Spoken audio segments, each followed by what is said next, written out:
The desert never forgets. Every footprint, every tear, every act of cruelty. The sand remembers them all.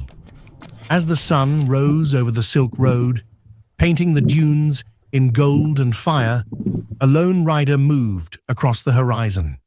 His horse cut through the sand like an arrow, powerful and relentless. The man on its back was called Nalimar. Marked with ancient symbols that glowed faintly beneath his skin, Nalimar rode not for conquest, not for gold, but for balance.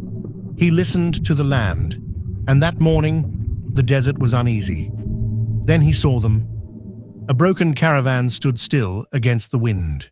Torn fabrics lay half buried in sand. Crates were shattered.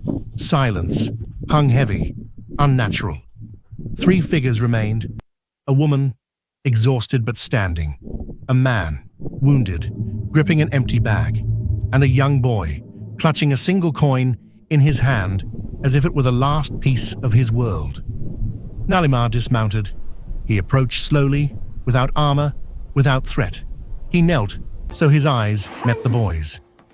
"What happened?" he asked. The boy swallowed hard. "They came from the west," he said. "They took everything and laughed." Something shifted inside Nalimar. Not rage, resolve. "Then we will remind them," Nalimar said quietly, "that the desert is not theirs." He rose, closed his eyes, and breathed. The wind answered. Sand lifted around his feet. The symbols on his arms glowed brighter, pulsing with blue energy. His senses sharpened, his muscles coiled. 2. Then Nalimar ran, not like a man, but like a force, unleashed. He crossed dunes in seconds, leaving lightning blue streaks behind him.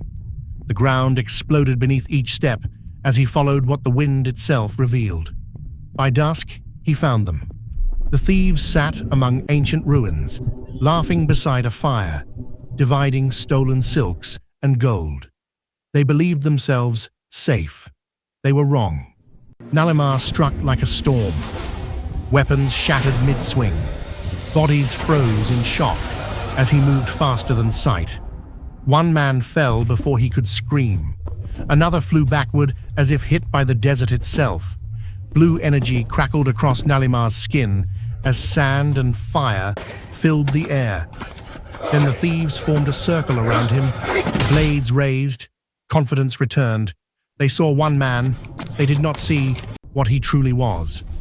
Nalimar stood calm, grounded. The energy around him grew quieter, denser. When they attacked, it was over in moments.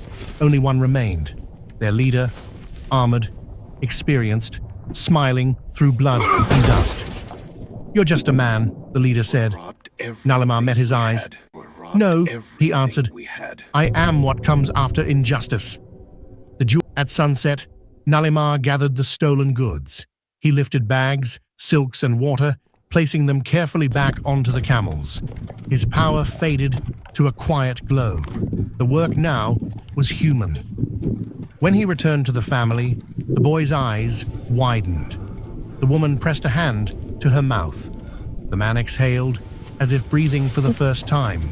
Nalimar handed everything back. No speech, no demand, just justice. The boy smiled. "Will you stay?" he asked. Nalimar looked to the horizon, where the desert stretched endlessly. "My path continues," he said, "but yours does too." He mounted his horse. As the family watched, camels loaded and safe, Nalimar turned toward the dunes. The sky burned orange and purple as the sun.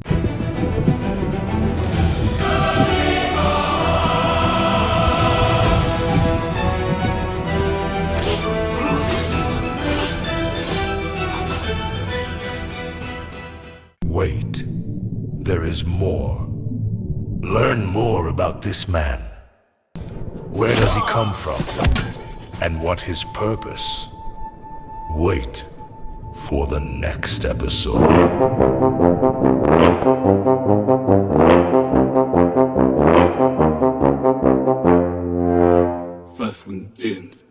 None the sought